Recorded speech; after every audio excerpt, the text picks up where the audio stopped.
علیکم ورحمۃ اللہ وبرکاتہ۔ وعلیکم السلام ورحمۃ اللہ وبرکاتہ۔ نحمدہ ونصلی علی رسولہ الکریم، اما بعد، اعوذ باللہ من الشیطان الرجیم، بسم اللہ الرحمن الرحیم۔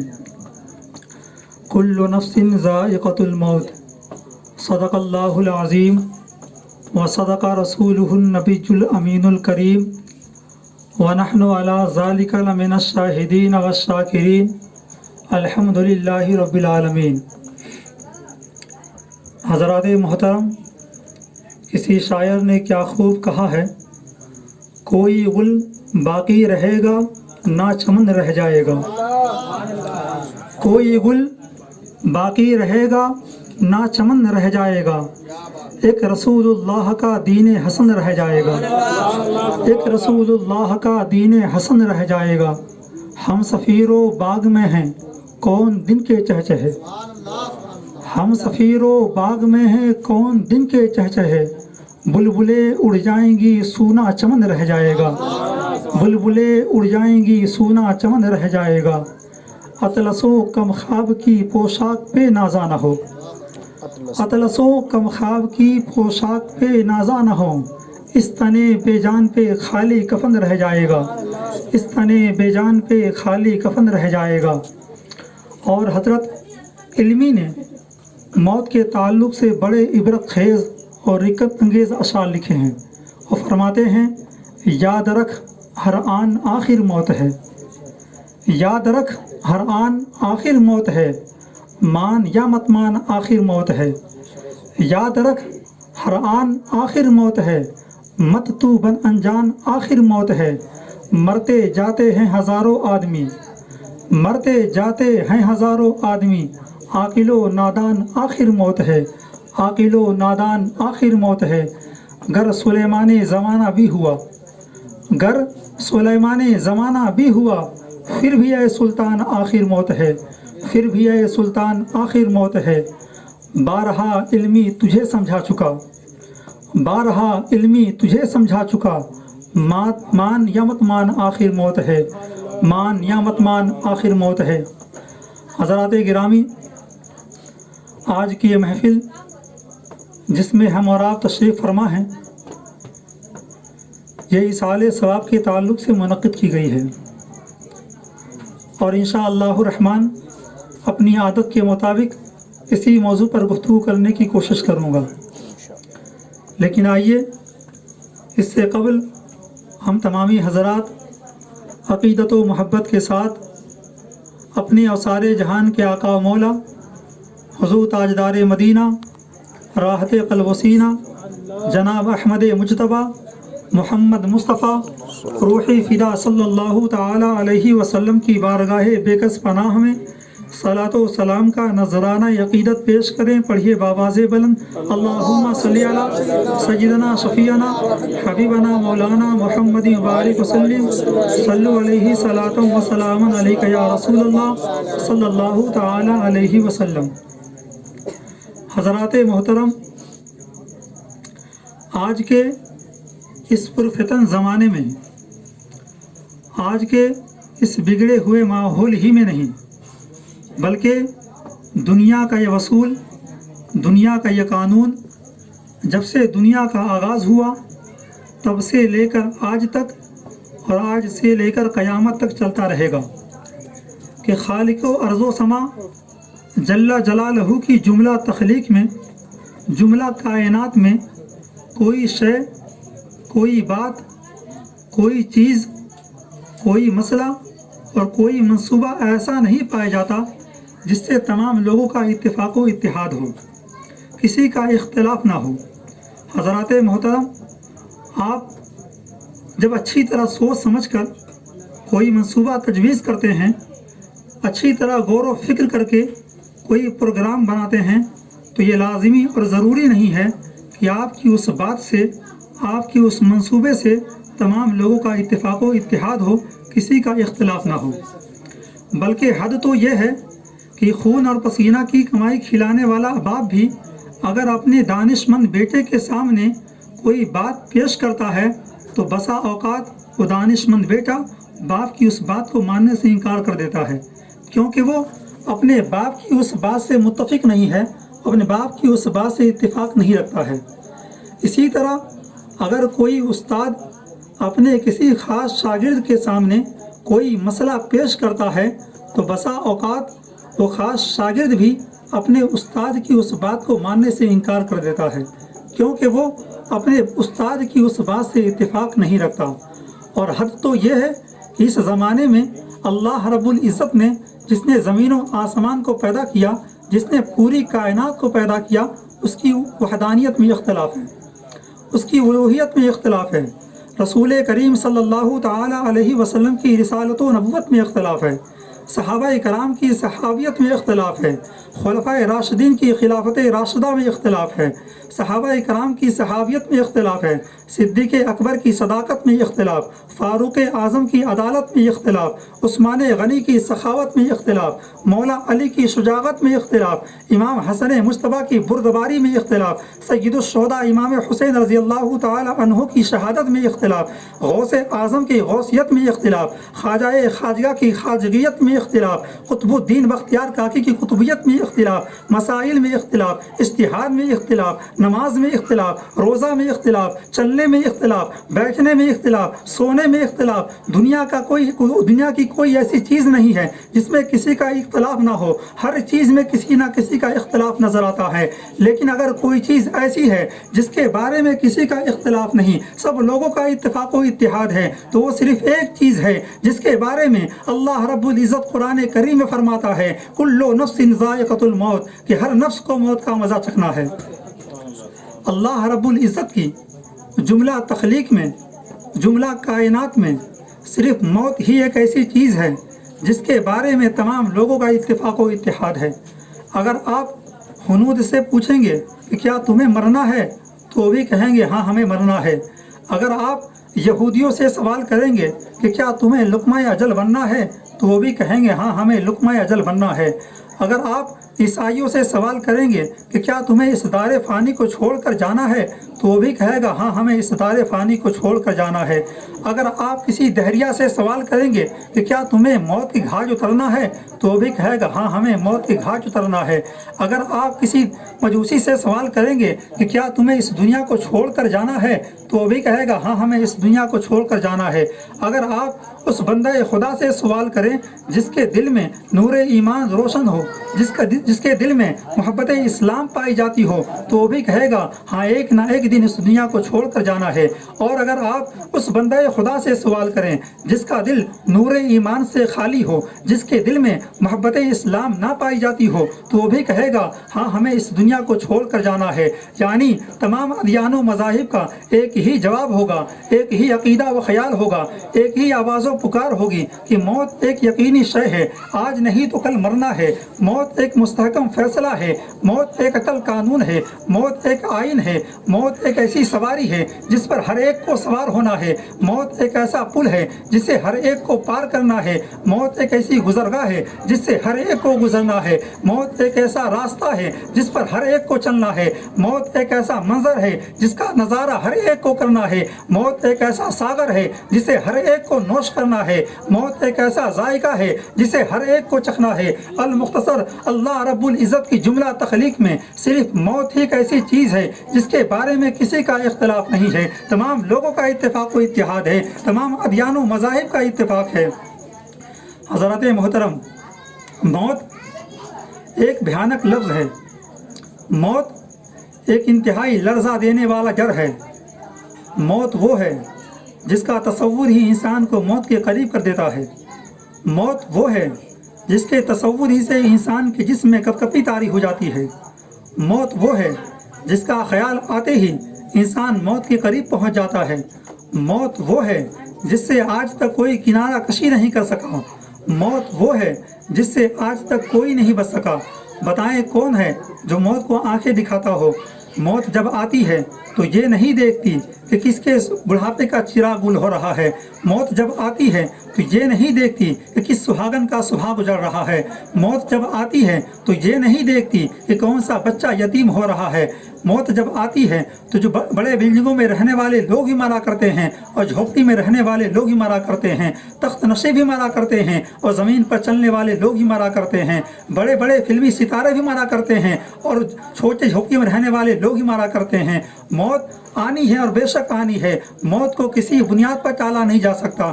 دنیا کی تمام مصیبتوں کو کسی نہ کسی بنیاد پر ٹالا جا سکتا ہے لیکن موت کو کسی بنیاد پر ٹالا نہیں جا سکتا. دنیا کی مصیبتوں کو دوستی کی بنیاد پر ٹالا جا سکتا ہے. طاقت و قوت کی بنیاد پر ٹالا جا سکتا ہے. حکومت و اقتدار کی بنیاد پر ٹالا جا سکتا ہے. دولت و ثروت کی بنیاد پر ٹالا جا سکتا ہے. بعض مصیبتوں کو تعلقات کی بنیاد پر ٹالا جا سکتا ہے لیکن موت کو کسی بھی بنیاد پر ٹالا نہیں جا سکتا. اگر موت کو دوستی کی بنیاد پر ٹالا جا سکتا تو شاید فاروق اعظم کو موت نہ آتی. اگر موت کو طاقت و قوت کی بنیاد پر ٹالا جا سکتا تو رستم و سکندر جیسے لوگوں کو موت نہ آتی. اگر موت کو حکومت اور اقتدار کی بنیاد پر ٹالا جا سکتا تو اندرا گاندھی اور راجیو گاندھی جیسے لوگوں کو موت نہ آتی. اگر موت کو تعلقات کی بنیاد پر ٹالا جا سکتا تو فلمی ستارے مائیکل جیکسن جیسے لوگوں کو موت نہ آتی. لیکن موت آنی ہے. موت کو کسی بنیاد پر ٹالا نہیں جا سکتا. حضرات محترم، مائیکل جیکسن کا نام آپ لوگوں نے سنا ہوگا. مائیکل جیکسن کون تھا؟ آپ کو بتاؤں کہ موت کو کسی بنیاد پر ٹالا نہیں جا سکتا. اس کی کہانی سنیے. مائیکل جیکسن ایک سیاہ فام شخص تھا، ایک کالا شخص تھا، لیکن اس نے اپنی رنگت کو بدلنے کے لیے، اس نے اپنے آپ کو بدلنے کے لیے، اس نے اپنے آپ کو گورا رنگ دینے کے لیے، اس نے اپنے زمانے میں 1987 عیسوی میں یورپ اور امریکہ کے چوٹی کے 55 پلاسٹک سرجری کرنے والے ڈاکٹروں کی خدمات حاصل کی. یہاں تک کہ 1987 عیسوی میں ہی جو مائیکل جیکسن سیاہ فام تھا، کالا جیکسن تھا، ایک گورا چٹا نسوانی شکل و صورت کا مالک بن گیا. جن لوگوں نے کبھی اس کے گانے سنے ہوں گے یا اس کی آڈیو دیکھی ہوگی تو اس کے آڈیو دو طرح کے ہیں. ایک وہ جس میں وہ سیاہ فام تھا یعنی کالے رنگ کا تھا، ایک وہ جس میں وہ گورے رنگ کا تھا. تو اس طریقے سے مائیکل جیکسن نے اپنی سیاہ رنگت کو شکست دے کر گورا چٹا شکل و صورت اختیار کر لیا. اب اس کی خواہش یہ تھی کہ اپنی ماضی سے پیچھا چھڑا لے، اپنی ماضی کو شکست دے دے. اس لیے اس نے یہ کیا کہ اپنے تمام رشتہ داروں سے قطع تعلق کر لیا، اپنے دوستوں احباب سے جدا ہو گیا اور اس نے کرائے پر گورے ماں باپ حاصل کر لیے. اس طریقے سے اس نے اپنی ماضی سے پیچھا چھڑا لیا.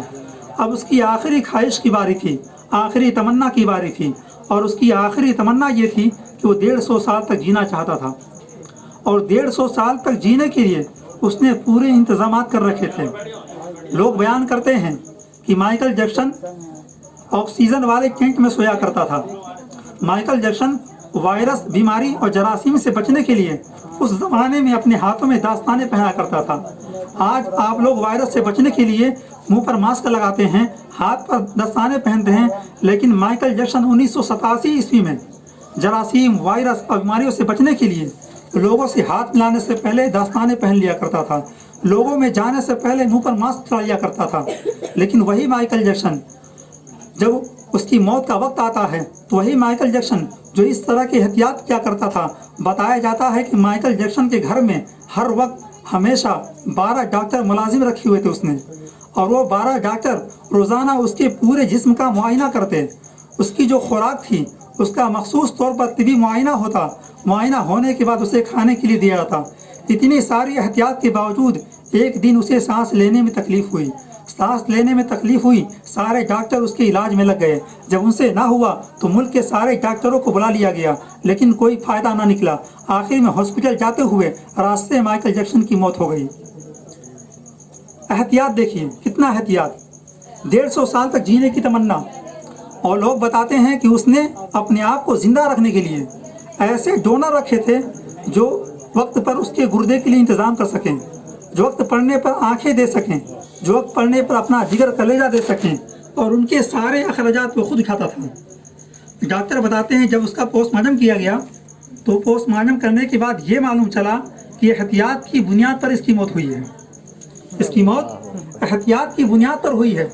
ڈاکٹر بتاتے ہیں کہ پلاسٹک سرجری کرنے کی وجہ سے اس کا پورا جسم بالکل ڈھانچہ بن چکا تھا. اس کے سر پر بال نہیں تھے، وہ گنجا ہو چکا تھا، اس کی ساری ہڈیاں ٹوٹ چکی تھیں۔ یہ حال تھا مائیکل جیکسن کا۔ تو کہنے کا مطلب یہ ہے کہ آپ ساری احتیاط کر لیجئے، آپ رات میں آکسیجن ٹینک میں سوئیے، لوگوں سے ہاتھ ملانے سے پہلے ہاتھ میں دستانے پہن لیجئے، لوگوں میں جانے سے پہلے چہرے پر ماسک لگا لیجئے، لیکن موت جب آئے گی تو نہ ایک سیکنڈ پہلے آئے گی اور نہ ایک سیکنڈ بعد میں آئے گی، بلکہ موت کا جو وقت مقرر ہے موت اسی وقت پر آئے گی۔ اور اسی کو اللہ رب العزت نے قرآن پاک میں فرمایا اذا جاء اجلہم فلا یستاخرون، کہ موت جب آئے گی تو نہ ایک منٹ تاخیر ہوگی نہ ایک سیکنڈ پہلے موت آئے گی، بلکہ موت کا جو وقت مقرر ہے موت اسی وقت آئے گی۔ حضرات گرامی، تو معلوم کیا چلا کہ موت تو کسی بنیاد پر ٹالا نہیں جا سکتا، موت آئے گی اور بلا شک و شبہ آئے گی۔ موت کیا ہے؟ موت کے بارے میں لوگ کہتے ہیں، جب لوگوں کو پریشانیاں آتی ہیں، مصیبتیں آتی ہیں تو کہتے ہیں موت تو کہاں ہے، تو آتی کیوں نہیں ہے؟ لیکن موت اگر آپ کے سامنے آ جائے پھر آپ کا حال کیا ہوگا، ایک واقعے کے ذریعے سنیے۔ ایک بڑھیا جنگل میں لکڑیاں کاٹا کرتی تھی اور لکڑیوں کو کاٹنے کے بعد ان کا گٹھر بنا کر لاد کر اپنے گھر لایا کرتی تھی۔ ایک دن وہ جنگل میں لکڑیاں کاٹنے کے بعد، گٹھر باندھنے کے بعد وہ کہتی ہے اے موت تو کہاں ہے، تو کیوں نہیں آتی؟ اگر تو آ جاتی تو اس جھنجٹ سے چھٹکارا مل جاتا، روز روز کی مصیبت سے چھٹکارا مل جاتا۔ اچانک ایک انسانی شکل میں ایک شخص نمودار ہوا، تو اس عورت نے اس سے پوچھا کہ تم کون ہو؟ تو اس شخص نے کہا کہ میں وہی ہوں جسے تم یاد کر رہی تھی، میں وہی ہوں جسے تم یاد کر رہی تھی۔ تو بڑھیا کہتی ہے میں تو آپ کو اس لیے یاد کر رہی تھی تاکہ آپ میری لکڑی کا جو گٹھر ہے وہ میرے سر پر رکھ دیں۔ میں آپ کو اس لیے یاد کر رہی تھی تاکہ لکڑی کا گٹھر آپ میرے سر پہ رکھ دیں۔ تو دیکھیے لوگ موت کی تمنائیں کرتے ہیں، لیکن موت اگر دروازے پہ دستک دے دینا تو پھر آپ موت کی تمنا نہیں کریں گے بلکہ زندگی کی تمنا کریں گے۔ آپ اس شخص سے پوچھیں جو شخص موت و زندگی کی کشمکش میں مبتلا ہو، جو ہاسپٹل میں بیڈ پر پڑا ہو، ڈاکٹر نے یہ کہہ دیا ہو کہ شخص بچنے والا نہیں ہے، اگر آپ اس شخص سے پوچھیں تو کہے گا میں جینا چاہتا ہوں۔ لیکن جو شخص زندہ ہے، صحیح سلامت ہے، چل پھر رہا ہے، تندرست ہے، اس پر پریشانیاں آتی ہیں تو سوچتا ہے موت آ جاتی تو بہتر ہوتا، لیکن موت جب آئے گی نا تو کہیں کہ نہیں کچھ دن اور جی لیتا تو بہتر ہوتا، کچھ دن اور جی لیتا تو بہتر ہوتا۔ کسی شاعر نے کہا زندگی کیا ہے؟ عناصر کا ظہور ترتیب۔ زندگی کیا ہے؟ عناصر کا ظہور ترتیب۔ موت کیا ہے؟ انہی اجزاء کا پریشان ہونا۔ جب تک جسم کا روح سے تعلق باقی ہے آپ کی زندگی باقی ہے، جس دن جسم کا روح سے اختلاف ہوا آپ کی زندگی ختم، موت آ گئی۔ آپ کو ایک واقعہ سناؤں، مغنی الواعظین ایک کتاب ہے، اس میں ایک واقعہ نقل کیا گیا ہے کہ دو اہل دل، دو اللہ کے نیک بندے امام شبلی رحمۃ اللہ تعالی علیہ سے ملاقات کرنے کی غرض سے اپنے علاقے سے نکلے، دور دراز کا سفر کر کے ان کے علاقے میں گئے۔ ابھی وہ راستے ہی میں تھے کہ ان لوگوں نے، ان میں سے ایک نے اپنے دوسرے بھائی سے کہا انتہائی افسوس کی بات ہے کہ ہم لوگ اتنی دور دراز سفر کر کے امام شبلی رحمۃ اللہ تعالی علیہ سے ملنے کے لیے جا رہے ہیں اور اتنی افسوس کی بات ہے کہ آج رات ان کا انتقال ہو گیا۔ تو دوسرا بھائی پوچھتا ہے کہ تمہیں کیسے معلوم ہوا امام شبلی رحمۃ اللہ تعالی علیہ کا انتقال ہو گیا ہے؟ تو دوسرا شخص کہتا ہے کہ میں نے دو بلیوں کو آپس میں گفتگو کرتے ہوئے سنا ہے کہ آج رات امام شبلی کا انتقال ہو گیا۔ تو دونوں اہل دل کہتے ہیں اور دونوں اللہ کے نیک بندے کہتے ہیں اب کیا کیا جائے، اتنی دور دراز کا سفر کر کے امام شبلی رحمۃ اللہ تعالی علیہ سے ملنے کے لیے آئے تھے اور اب ان کا انتقال ہو چکا ہے، تو کیا کیا جائے، واپس لوٹ جایا جائے یا چلا جائے ان کے جنازے میں شریک ہو لیا جائے؟ تو فیصلہ کرنے کے بعد یہ طے ہوتا ہے کہ چلو کم سے کم اگر ان سے ملاقات نہ ہو سکی تو کم سے کم ان کے جنازے میں شریک ہو لیتے ہیں۔ یہی سوچ کر وہ دونوں اللہ کے نیک بندے امام شبلی رحمۃ اللہ تعالی علیہ کے مکان پر پہنچے۔ جب وہاں پہنچتے ہیں تو کیا دیکھتے ہیں کہ امام شبلی رحمۃ اللہ تعالی علیہ ہماری نگاہوں کے سامنے کھڑے ہیں۔ یہ دیکھ کر وہ دونوں حیران و پریشان ہو جاتے ہیں کہ آخر ماجرا کیا ہے، ہم نے دو بلیوں کو آپس میں گفتگو کرتے ہوئے سنا تھا، بات کرتے ہوئے سنا تھا کہ امام شبلی رحمۃ اللہ تعالی علیہ کا انتقال ہو گیا ہے، لیکن ہم اپنے ماتھے کی نگاہوں سے دیکھ رہے ہیں کہ امام شبلی رحمۃ اللہ تعالی علیہ ہمارے سامنے کھڑے ہیں، آخر ماجرا کیا ہے؟ وہ دونوں اہل دل امام شبلی رحمۃ اللہ تعالیٰ علیہ کی بارگاہ میں حاضر ہوتے ہیں اور ان سے سوال کرتے ہیں کہ حضور ہم نے 2 بلیوں کو آپس میں گفتگو کرتے ہوئے سنا تھا کہ آج رات آپ کا انتقال ہو گیا ہے، لیکن ہم آپ کو اپنے ماتھے کی نگاہوں سے دیکھ رہے ہیں کہ آپ ہمارے سامنے کھڑے ہیں، آخر اس کا ماجرا کیا ہے؟ یہ گتھی سلجھا دے تو ہمارے لیے بڑی بہتر ہوگی۔ امام شبلی رحمۃ اللہ تعالیٰ علیہ فرماتے ہیں سنو، آج رات میری نماز تہجد چھوٹ گئی، آج رات میری نماز تہجد چھوٹ گئی، جس کی بنا پر آسمان پر یہ اعلان کر دیا گیا کہ امام شبلی رحمۃ اللہ تعالیٰ علیہ کا انتقال ہو گیا ہے۔ اب ذرا سوچیں، وہ لوگ امام شبلی رحمۃ اللہ تعالیٰ علیہ کی تہجد کی نماز چھوٹ گئی تو آسمان پر ان کی موت کا اعلان کر دیا گیا، جبکہ تہجد کی نماز فرض نہیں ہے، واجب نہیں ہے، بلکہ نفل ہے۔ نفل کے چھوٹ جانے کی بنا پر آسمان پر ان کی موت کا اعلان کر دیا گیا، تو ذرا وہ لوگ سوچیں جو لوگ اپنی نمازوں کو بھولے بیٹھے ہیں، اذان ہوتی ہے لیکن اپنے گھر میں آرام سے بیٹھے رہتے ہیں، نماز پڑھنے نہیں جاتے، ذرا وہ سوچیں کہ کتنی بار ان کی موت کا اعلان کیا جاتا ہوگا۔ تو ان چیزوں پر ہمیں غور کرنی چاہیے اور ہمیں کوشش کرنی چاہیے کہ ہم نماز پڑھیں۔ یہ زندگی، موت اور زندگی، موت کو جس نے سمجھ لیا اس نے زندگی کو سمجھ لیا، اور جس نے موت کو نہیں سمجھا اس نے زندگی کو نہیں سمجھا۔ علماء کرام فرماتے ہیں کہ چیزیں اپنی صورتوں سے پہچانی جاتی ہیں۔ آپ مجھے پہچانتے ہیں تو میری صورت سے پہچانتے ہیں، آپ ان کو پہچانتے ہیں تو ان کی صورت کی بنیاد پر پہچانتے ہیں۔ اگر شام نہ ہوتی تو انسان صبح کو نہیں پہچانتا، اگر دن نہ ہوتا تو لوگ رات کو نہیں پہچانتے، اگر اجالا نہ ہوتا تو لوگ تاریکی کی قدر نہیں کرتے، اگر سورج نہ ہوتا تو لوگ چاند کو نہیں جانتے۔ تو معلوم کیا چلا کہ چیزیں اپنی صورتوں سے پہچانی جاتی ہیں۔ تو اگر زندگی کو پہچاننا ہے تو موت کو پہچان لیجیے۔ آپ نے اگر موت کو پہچان لیا تو اب زندگی کو پہچان لیں گے، زندگی کی قدر کرنا سیکھ جائیں گے، زندگی کتنی بڑی نعمت ہے اس کو پہچان لیں گے، اور زندگی کی اس نعمتوں میں سب سے بڑی نعمت ہمارے لیے جو ہے وہ ہے ماں باپ، کیونکہ اللہ رب العزت نے دنیاوی زندگی میں ہمارے لیے ماں کے قدموں کے نیچے جنت رکھی ہے۔ تو والدین ہمارے لیے بہت بڑی نعمت ہے اس زندگی میں۔ تو اگر ہمیں کچھ حاصل کرنا ہے تو اپنے والدین کو حاصل کر لیں۔ اگر ہمارے والدین ہم سے راضی ہو گئے تو انشاءاللہ الرحمن ہمارا پروردگار ہم سے راضی ہو جائے گا۔ اور جو لوگ اپنے والدین کی نافرمانی کرتے ہیں، ان کا دل دکھاتے ہیں، ان کو تکلیف دیتے ہیں، وہ لوگ اپنا ٹھکانہ آخرت میں، وہ لوگ اپنا ٹھکانہ جہنم میں بناتے ہیں۔ آئیے میں آپ لوگوں کو بتاؤں کچھ حدیث پاک کی روشنی میں کہ جو لوگ والدین کی نافرمانی کرتے ہیں ان کا وبال کیا ہے۔ اللہ کے رسول بخاری شریف کی حدیث ہے، اللہ کے رسول صلی اللہ تعالی علیہ وسلم صحابہ کرام سے فرماتے ہیں، الا انبئکم باکبر الکبائر، الا انبئکم باکبر الکبائر، الا انبئکم باکبر الکبائر۔ یہ جملہ چونکہ اللہ کے رسول نے 3 مرتبہ کہا تھا، اس لیے میں نے بھی 3 مرتبہ کہا۔ اللہ کے رسول صحابہ کرام سے فرماتے ہیں، اے میرے صحابہ، کیا میں تمہیں کبیرہ گناہوں میں سخت گناہ کے بارے میں نہ بتاؤں؟ اے میرے صحابہ، کیا میں تمہیں نہ بتاؤں کہ سب کبیرہ گناہوں میں سب سے سخت گناہ کون سا ہے؟ اے میرے صحابہ، کیا میں تمہیں نہ بتاؤں کہ کبیرہ گناہوں میں، بڑے گناہوں میں سخت گناہ کیا ہے؟ تو صحابہ کرام اللہ کے رسول کی بارگاہ میں عرض کرتے ہیں، اے اللہ کے رسول، ہمیں بتائیں کہ کبیرہ گناہوں میں سخت گناہ کیا ہے؟ تو اللہ کے رسول صلی اللہ تعالی علیہ وسلم فرماتے ہیں، اے میرے صحابہ سن لو، کبیرہ گناہوں میں سخت گناہ یہ ہے، الاشراک باللہ و حقوق الوالدین۔ کبیرہ گناہوں میں سخت گناہ یہ ہے کہ انسان اللہ کی ذات و صفات میں کسی دوسرے کو شریک ٹھہرائے اور اپنے والدین کی نافرمانی کرے۔ کبیرہ گناہوں میں سخت گناہ یہ ہے والدین کی نافرمانی کرنا۔ کبیرہ گناہ کیا ہے؟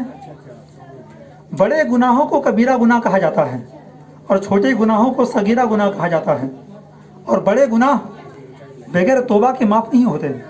ہاں دوسرے اعمال ہیں جن کے ذریعے بھی بڑے گناہ معاف ہوتے ہیں، لیکن اصل ذریعہ توبہ ہے، بغیر توبہ کے بڑے گناہ معاف نہیں ہوتے ہیں۔ لیکن اللہ رب العزت اپنے نبی صلی اللہ تعالی علیہ وسلم کی زبان مبارک سے اعلان فرما رہا ہے کہ والدین کی نافرمانی بڑے گناہوں میں سے سخت گناہ ہے۔ تو ہمیں اپنے والدین کی نافرمانی کرنے سے بچنا چاہیے۔ اور اللہ کے رسول صلی اللہ تعالی علیہ وسلم ایک دوسری حدیث سے فرماتے ہیں، ثلاثۃ لا يدخلون الجنہ، کہ 3 لوگ ایسے ہیں جو جنت میں داخل نہیں ہوں گے. 3 لوگ ایسے ہیں جو جنت میں داخل نہیں ہوں گے. ان میں پہلا شخص ہے والدین کی نافرمانی کرنے والا، اور دوسرا شخص وہ ہے جو اپنی گھر کی عورتوں کو غلط کام پر مبتلا کرتا ہے اور اس سے روزی حاصل کرتا ہے، اور تیسرا شخص وہ ہے جو عورتوں جیسی شکل و صورت اختیار کرتا ہے یا عورتیں مردوں جیسی شکل و صورت اختیار کرتی ہیں. یہ 3 لوگ وہ ہیں جو جنت میں داخل نہیں ہوں گے. یہ اللہ کے رسول نے فرمایا.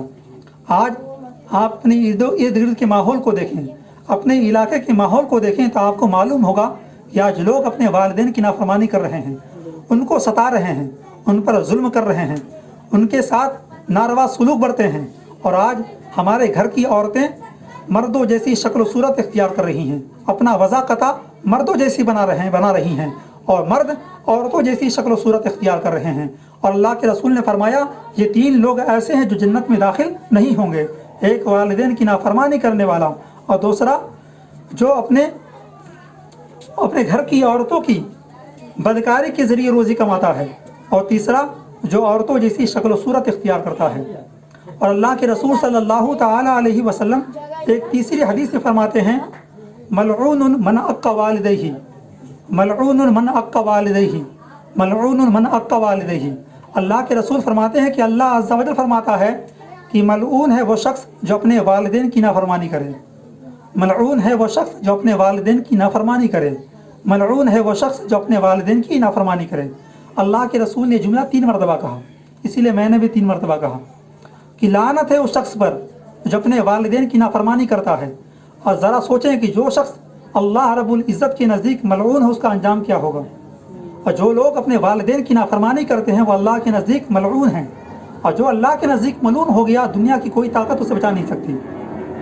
ہم آج جلسے کے نام پر، جلوس کے نام پر، نظر و نیاز کے نام پر، اعراض کے نام پر ہزاروں روپے لاکھوں روپے خرچ کرتے ہیں. اگر کوئی پیر صاحب آ جائیں تو ان کے رہنے سہنے کے لیے اچھا انتظام کرتے ہیں، ان کی ساری ضرورتوں کو پورا کرتے ہیں. وہ اگر کہہ دیں کہ سر میں درد ہے تو ترنت ڈاکٹر کا انتظام کر دیا جاتا ہے. لیکن وہی گھر میں اگر والدین ہیں تو ان کے رہنے سہنے کا صحیح انتظام نہیں ہوتا، ان کو پہننے کے لیے صحیح کپڑے نہیں دیے جاتے. اگر وہ کہہ دیں کہ ہمارے سر میں درد ہے تو کہتے ہیں کہ بڑھاپے کی وجہ سے ہو رہا ہے. یہ ہماری حال ہے. یہ ہم لاکھوں روپے دوسرے کاموں میں صرف کرتے ہیں اور ہم یہ سمجھتے ہیں کہ ہمارے جنت میں جانے کا ذریعہ بن گیا. مدرسے میں رقم دے دی، جنت میں جانے کا ٹکٹ مل گیا. پیر صاحب کی خدمت کر دی، جنت میں جانے کا ٹکٹ مل گیا.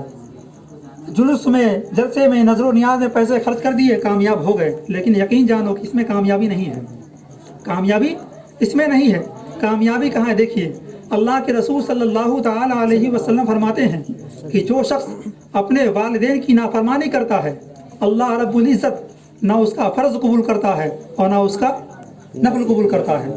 جو لوگ اپنے والدین کی نافرمانی کو کرتے ہیں اللہ رب العزت نہ ان کا فرض قبول کرتا ہے اور نہ ان کا نفل قبول کرتا ہے. تو جو لوگ والدین کی نافرمان ہیں وہ لاکھ روپے صرف کر لیں، لاکھ نمازیں پڑھ لیں، لاکھ روزے رکھ لیں، لیکن اگر وہ اپنے والدین کی نافرمانی کرتے ہیں تو وہ اللہ کے نزدیک نافرمان ہیں.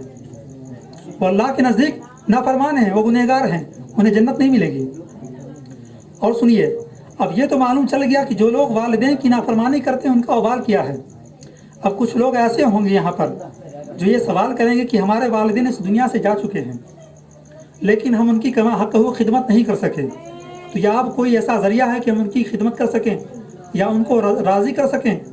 یا کچھ لوگ ایسے بھی ہوں گے جن کے والدین زندہ ہیں اور انہوں نے ان کی کما حق خدمت نہیں کی، تو وہ لوگ اپنے والدین کی خدمت کریں. لیکن وہ لوگ جن کے والدین اس دنیا سے جا چکے ہیں اور ان لوگوں نے اپنے والدین کی صحیح طور پر خدمت نہ کی، ان کے لیے بھی شریعت اسلامیہ نے راستہ کھول رکھا ہے. اللہ کے رسول صلی اللہ تعالی علیہ وسلم فرماتے ہیں کہ وہ شخص جس کے والدین اس دنیا سے جا چکے ہیں وہ اپنے والدین کی قسم کو پوری کرے، وہ اپنے والدین کی قسم کو پوری کرے. اگر انہوں نے کسی سے قرض لیا ہے تو ان کے قرض کو ادا کرے اور دوسرے کے والدین کو برا بھلا نہ کہے. اگر وہ ان تینوں چیزوں کو اپناتا ہے تو اپنے ماں باپ کے نزدیک نیکوکار لکھا جائے گا، اگرچہ دنیا کی زندگی میں وہ نافرمان ہو، اگرچہ دنیا کی زندگی میں وہ نافرمان ہو. اور جو شخص اپنے ماں باپ کے قرض کو ادا نہ کرے، جو ان کی قسموں کو پورا نہ کرے، جو دوسرے کے والدین کے ساتھ حسن سلوک نہ کرے، ان کو برا بھلا کہے، وہ شخص اگرچہ دنیا کی زندگی میں ماں باپ کے نزدیک نیکوکار ہو، لیکن وہ آخرت میں ماں باپ کے نزدیک نافرمان لکھا جائے گا۔ تو معلوم کیا ہوا کہ اگر آپ کے والدین اس دنیا سے جا چکے ہیں تو اگر انہوں نے کوئی قسم کھائی ہے تو آپ کی ذمہ داری ہے کہ آپ اس قسم کو پوری کریں۔ اگر انہوں نے کسی سے قرض لیا ہے تو آپ اس قرض کو ادا کریں، اور دوسروں کے والدین کے ساتھ بھی حسن سلوک کریں۔ اگر آپ ان تینوں چیزوں کو اپنا لیتے ہیں تو اگرچہ آپ دنیا کی زندگی میں ان کے نزدیک نافرمان تھے، لیکن آخرت کی زندگی میں آپ ان کے نزدیک فرمانبردار لکھ دیے جائیں گے۔ اور اللہ کے رسول صلی اللہ تعالیٰ علیہ وسلم ایک دوسری حدیث میں فرماتے ہیں کہ وہ شخص جس کے والدین اس دنیا سے جا چکے ہیں، وہ شخص اپنے والدین کے قبروں کی زیارت کرے یا ان دونوں میں سے ایک کے قبر کی زیارت کرے۔ جو شخص جمعے کے دن اپنے والدین کے قبروں کی زیارت کرتا ہے یا ان دونوں میں سے ایک کے قبر کی زیارت کرتا ہے، اللہ رب العزت اسے بخش دیتا ہے۔ اللہ رب العزت اس کے گناہوں کو معاف کر دیتا ہے۔ اور اللہ کے رسول ایک دوسری حدیث میں فرماتے ہیں کہ جو شخص اپنے جمعہ کے دن اپنے والدین کی قبروں کی زیارت کرتا ہے یا ان دونوں میں سے ایک کے قبر کی زیارت کرتا ہے اور اس کے بعد اس کے سرہانے کھڑے ہو کر سورہ یاسین کی تلاوت کرتا ہے تو اللہ رب العزت اس کو نیک اور پرہیزگار لکھ دیتا ہے۔ اللہ رب العزت اسے نیک اور پرہیزگار لکھ دیتا ہے۔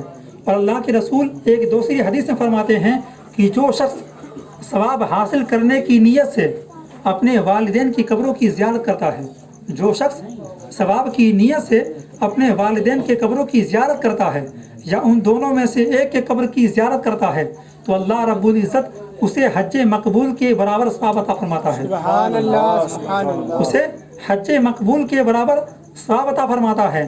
اور اللہ کے رسول آگے فرماتے ہیں کہ جو شخص کثرت کے ساتھ، زیادتی کے ساتھ اپنے والدین کی قبروں کی زیارت کرتا ہے، جو شخص کثرت کے ساتھ اپنے والدین کی قبروں کی زیارت کرتا ہے یا ان دونوں میں سے ایک کے قبر کی زیارت کرتا ہے تو اللہ رب العزت اس کی قبر کی زیارت کے لیے فرشتوں کو بھیجتا ہے۔ بتائیں اجمیر شریف جانے سے فضیلت ملے گی یا مزاروں پر حاضری دینے سے فضیلت ملے گی کہ آپ کے قبر کی زیارت کے لیے فرشتے آئیں؟ نہیں ملے گی۔ لیکن اگر آپ نے اپنے والدین کو راضی کر لیا، اگر آپ نے کثرت کے ساتھ اپنے والدین کے قبروں کی زیارت کی تو انشاءاللہ الرحمن اللہ رب العزت آپ کے قبر کی زیارت کے لیے فرشتوں کو بھیج دے گا۔ تو اگر آپ کے والدین اس دنیا سے جا چکے ہیں تو آپ ان کے قبروں پر حاضری دیں اور ان کے قبروں پر کھڑے ہو کر سورہ یاسین کی تلاوت کریں۔ اگر سورہ یاسین یاد نہیں ہے تو جو کچھ یاد ہے آپ اس کی تلاوت کریں اور ان کے لیے اصالہ ثواب کرتے رہیں۔ اب ذرا دیکھیں کہ جو لوگ اپنے والدین کی قبروں پر نہیں جاتے ان کا کیا حل ہے۔ میں آپ لوگ ایک واقعہ سناؤں۔ عیون الحکایت کتاب کا نام ہے، اس کے مصنف علامہ ابن جوزی۔ وہ لکھتے ہیں کہ ایک باپ اور ایک بیٹا دونوں سفر کے ارادے سے گھر سے نکلے۔